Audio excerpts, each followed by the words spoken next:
5 millimeters today. Veneers can have 1 millimeter reduction all the way up to 2 millimeters, but I thought that we would just do something in between at 1.5 millimeters. And you can use the thickness of the burr as a guide, but you can also use other measurement instruments. We can use the RGS-4 to verify 1.5 millimeters of depth cut in this particular case as well. So let's go ahead and let's remove the portion between the teeth. I have this in fast mode so that you can get the point of that we're just reducing this straight across with a slight inclination towards the lingual.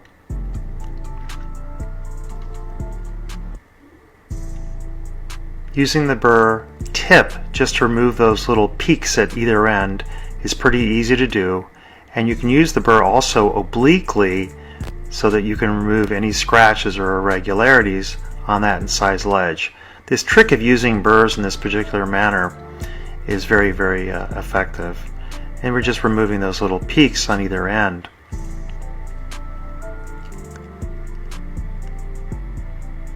I own a laboratory, and one of the things that we notice with some of our doctors is that the lingual margin definition is a little bit irregular on veneer preparations, and I think that if you can make that lingual definition very clean and crisp, it allows the technician a much easier time making a nice veneer.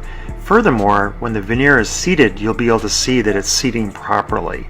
So I like to spend plenty of time making sure that lingual is really straight. So now we've reduced 1.5 millimeters and we're ready to go ahead and place our facial depth cuts. So let's use the LVS1, which is 0.5 millimeters, and we're going to use it the same way we did in the previous video. We're going to rotate it so that we can get the middle third, incisal third, and gingival third areas prepared, but we're not going to take this depth cutting burr too far close to the gingival area because we know that that area is very thin in enamel, and we're going to want to use a more conservative approach in that particular area by using the tip of that LVS4, which is very, very small at the end. It only allows us to create a 0.3 millimeter marginal depth.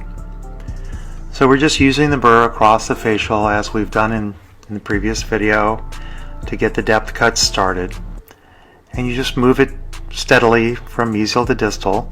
Pretty easy to do, but remember that you need to rotate it so that you follow the facial contour. That little portion between the diamond cylinders is going to stop this burr from going too deep, and you can see the little scuff mark there from the shank of the burr rubbing up against the plastic tooth, indicating that we have in fact reached the full 0.5 millimeters of depth. Remember to rotate it so that this burr is getting the adequate depth planes of that facial surface.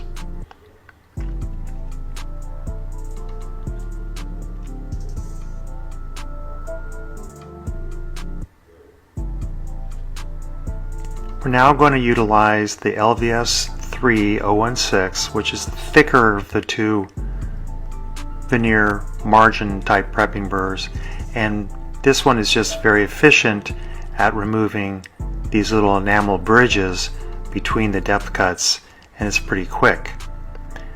But we're not going to take this tip and run it down along the gingival because it would be a little bit on the aggressive side.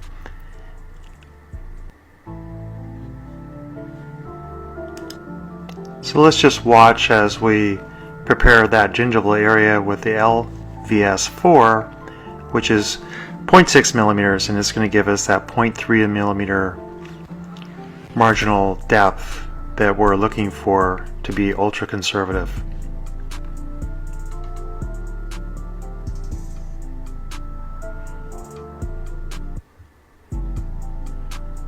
Remember to tip the burr 90 degrees to the facial in order to develop a shoulder that runs up to the incisal edge.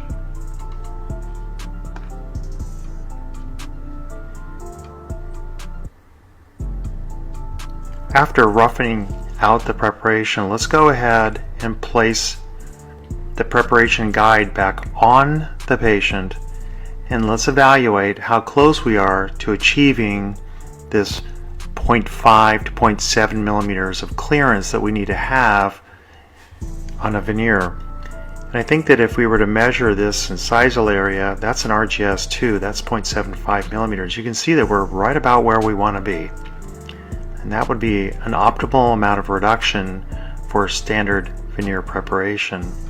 The middle third, we can also use the RGS2 to measure that and see that yes, that is maybe just slightly less, which is good. And then we can look at the gingival and see that it's even less than the previous section we checked. The RGS1 is 0.4 millimeters, so we're probably about 0.55, 0.6 millimeters there.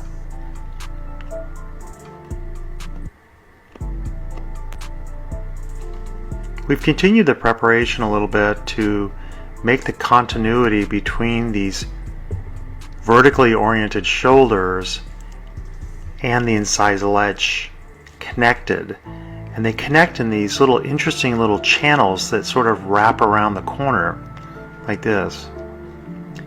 In this particular area on the distal, you can see that the location of the margin is far too much facial, so we're going to extend that more towards the lingual on that side. So that's what we're doing now. We're just making a correction of that distal margin location to bring it closer to the contact area. In some cases, you're going to want to bring that margin location right now to get the initial depth cut of 0.3 millimeters across the facial. Now, we would go deeper if we needed to for shade changing purposes or if there were some other structural reasons for going deeper, but in this case, we're going to go with an ultra conservative veneer preparation. You notice how I hold this in the middle third.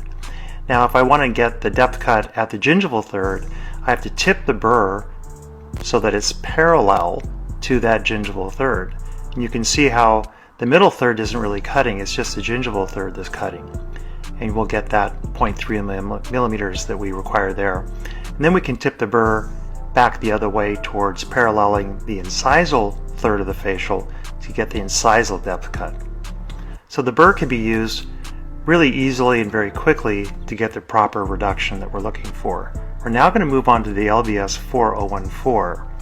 This is a terrific burr that has very good dimensions for veneer design.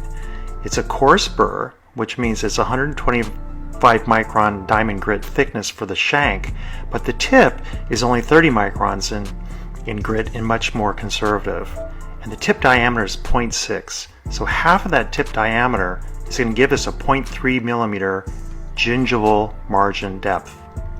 So I'm removing right now the middle portion of the preparation between the incisal and middle portion, this little raised area, very carefully, and then I'm going to reorient the burr so that I remove the portion that's between the middle third and the gingival third.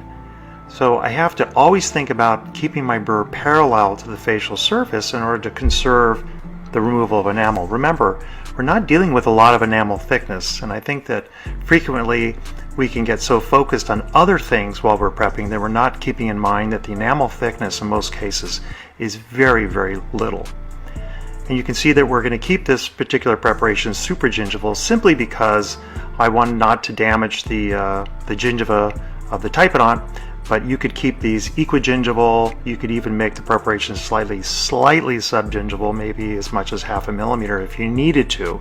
In those cases, you'd want to use retraction cord to protect your gingiva while you're prepping. I like to prep these usually with rubber dam in place so that we have excellent protection of the tissue, but sometimes the rubber dam hides some important features of the tissue that would give us information about shaping and finessing the preparation. So oftentimes it's a good idea to remove the rubber dam when you're doing the fine tuning of your preparation. And this works pretty quickly. It's no different than any crown prep except for a major difference, and that is light touch, very, very careful. Don't over reduce. It's extremely easy to over reduce. Remember, half the tip diameter on this burr is 0.3, and this gives us a very optimal depth at that gingival.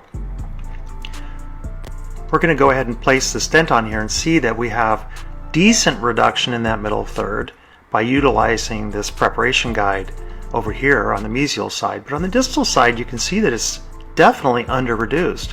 I would not have known that simply by looking at the facial. If we look at the gingival third, it looks to be a little bit more uniform. So we're pretty happy with that particular area. But putting this back together again, we can see that that distal portion might need to be reduced a little bit more in the middle third. The incisal third is much closer to what we would want.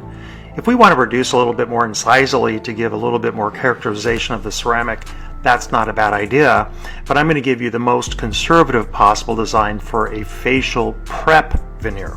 Obviously, a no prep veneer is the ultimate conservative preparation, is no preparation at all.